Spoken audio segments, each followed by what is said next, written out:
जहाँ मेरा यीशु मसीह। परमेश्वर के नाम की महिमा हो। प्रभात मनन के आराधना संबंधी मनन में आप सभी का हार्दिक स्वागत है। परमेश्वर के दिए गए इस दिन के लिए हम परमेश्वर का धन्यवाद करते हैं। आज एक बार फिर से प्रभु के इस दिन में हम सब परमेश्वर की आराधना करने के लिए तैयार हैं। उसके पुत्र के प्रेम और बलिदान को स्मरण कर उसके मीठे और पवित्र नाम की स्तुति और आराधना करने के लिए आओ हम परमेश्वर के वचन के एक भाग को मनन करें। प्यारो, पिछले कुछ सप्ताह से हम यशाया उसका 9 अध्याय 6 पद के आधारित मसीह के अलग अलग नामों पर मनन कर रहे हैं। आइए इसे जारी रखते हुए आज हम इसी पद में मसीह को दिए गए एक अंतिम नाम पर ध्यान करेंगे और वह नाम है शांति का राजकुमार। यशाया 9 अध्याय 6 पद मैं आपके लिए पढ़ देता हूं। क्योंकि हमारे लिए एक बालक उत्पन्न हुआ और हमें एक पुत्र दिया गया है और प्रभुता उसके कंधे पर होगी और उसका नाम अद्भुत, युक्ति करने वाला, पराक्रमी परमेश्वर, अनंत काल का पिता और शांति का राजकुमार रखा जाएगा। परमेश्वर इस पढ़े गए पद पर अपनी आशीष उंडेले।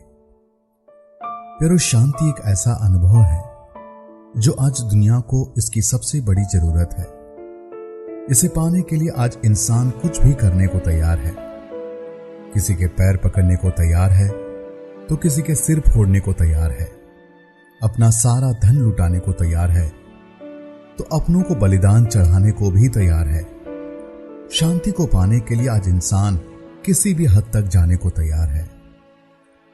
परंतु इन तमाम कोशिशों के बावजूद भी आज तक इंसान उस शांति को हासिल नहीं कर पाया। परंतु उसकी कोशिश जारी है, इस उम्मीद से कि एक ना एक दिन वह इस शांति को अवश्य हासिल कर पाएगा।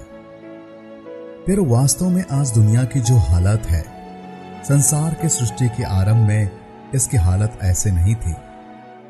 हम उत्पत्ति उसके 2 अध्याय में इस संसार को परमेश्वर के अद्भुत शांति से परिपूर्ण एक अलग ही नजारे को देखते हैं, जहां सब कुछ अच्छा है, स्वयं परमेश्वर की गवाही है।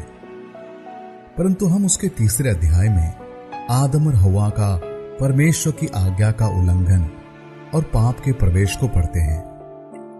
और जैसे ही पाप इस संसार में प्रवेश करता है तो हम संसार को एक अलग ही परिस्थितियों में पाते हैं, जहां आपस में झगड़ा और एक दूसरे पर आरोप लगाते हुए पाते हैं। परमेश्वर का दंड और श्राप को भी देख पाते हैं। जैसे ही परमेश्वर और मनुष्य के मध्य अलगाव हो जाता है, इस संसार की स्थिति पूरी तरह से बदल जाती है और अशांति दिन ब दिन संसार में बढ़ती जाती है। भाई भाई की हत्या कर देता है और मनुष्य के मन में जो भी विचार आता है केवल बुरा ही आता है। पाप ने पूरे संसार के तस्वीर को बदल दिया, उसे हिंसा और अशांति से भर दिया। परमेश्वर की आज्ञा को उल्लंघन करके परमेश्वर से दूर होकर एक इंसान शांतिपूर्वक नहीं रह सकता, यह बात साबित हो चुका था। उत्पत्ति 6 अध्याय में हम देखते हैं कि परमेश्वर पूरे संसार को जल प्रलय का दंड देता है। पूरी दुनिया जल में डूब जाती है, परंतु धर्मी नूह और उसका पूरा परिवार के साथ दुनिया बिल्कुल एक नए तरीके से आरंभ होता है। परंतु पाप इंसान के मन के इतने गहराई तक समा गया है, उसके सिस्टम में इस कदर बैठ गया है कि इतना सब कुछ होने के बावजूद भी इंसान के चाल चलन में कुछ भी फर्क नहीं पड़ा। हम उत्पत्ति 8 अध्याय उसके 21 पद में पढ़ते हैं, इस पर यहोवा ने सुखदायक सुगंध पाकर सोचा, मनुष्य के कारण मैं फिर कभी भूमि को शाप ना दूंगा।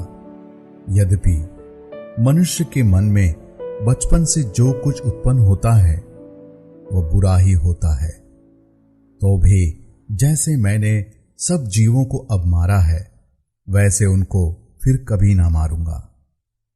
प्यारो, आपने ध्यान दिया इस लाइन को जहां लिखा है, यद्यपि मनुष्य के मन में बचपन से जो कुछ उत्पन्न होता है वो बुरा ही होता है।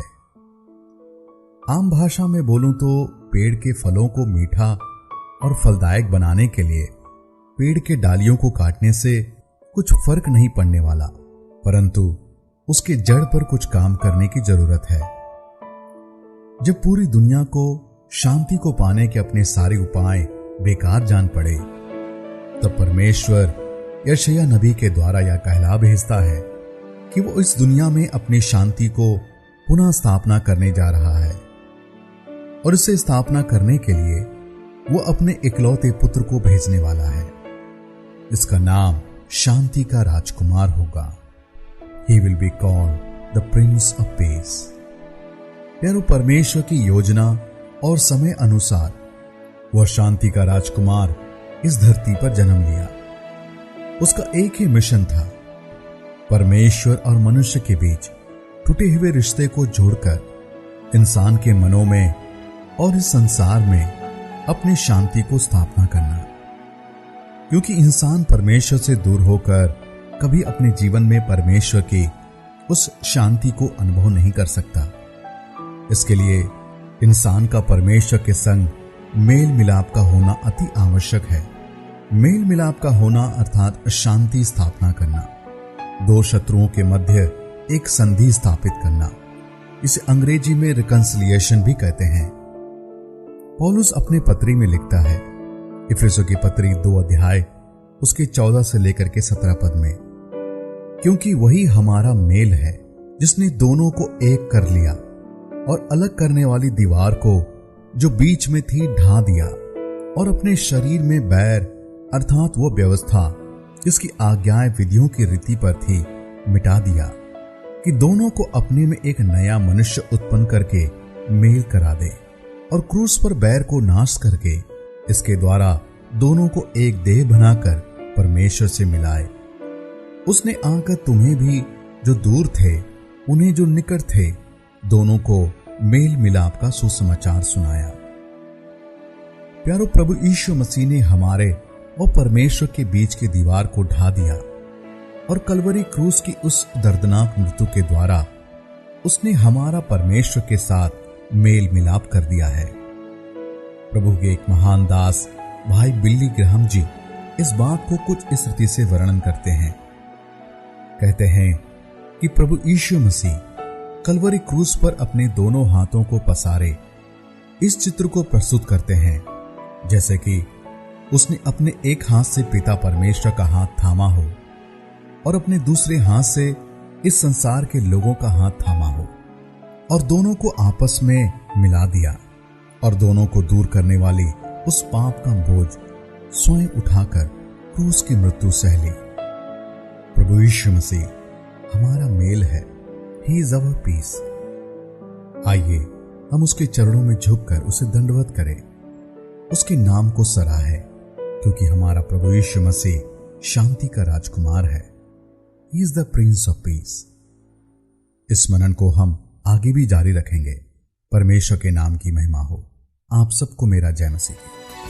जिसकी आज्ञा में आंधी शांत हुई, जिसकी वाणी में अंधे देख लिए, उस महान प्रभु अपनी जान को मेरे खातिर कुर्बान किया। जिसकी आज्ञा में आंधी शांत हुई, जिसकी वाणी में अंधे देख लिए, उस महान प्रभु अपनी जान को मेरे खातिर कुर्बान किया। मैं न भूल सकता सूली पर मेरा यीशु मसीह, घुन में लथपथ था जहाँ मेरा यीशु